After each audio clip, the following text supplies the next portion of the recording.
നടന്മാരായ ദുൽഖർ സൽമാന്റെയും പൃഥ്വിരാജിന്റെയും വീടുകളിൽ കസ്റ്റംസ് പരിശോധന.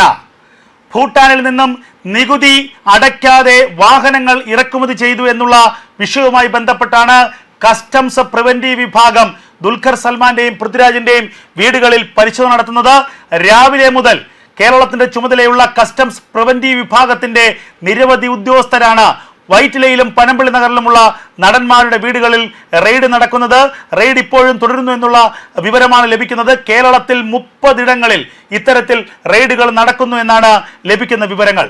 ഭൂട്ടാനിൽ നിന്നും ഭൂട്ടാൻ സൈന്യം ഉപയോഗിച്ച വാഹനങ്ങൾ ഇടനിലക്കാർ വാങ്ങുകയും അവ ഹിമാചൽ പ്രദേശിലേക്ക് എത്തിച്ച് അവിടെ രജിസ്റ്റർ ചെയ്യുകയും ആ വാഹനങ്ങൾ പിന്നീട് കൂടിയ വിലയ്ക്ക് കേരളമടക്കമുള്ള സംസ്ഥാനങ്ങളിലെ പ്രമുഖന്മാർ വാങ്ങുകയും ചെയ്തിട്ടുണ്ട് എന്നുള്ള ചില വിവരങ്ങൾ നേരത്തെ പുറത്തു വന്നിരുന്നു.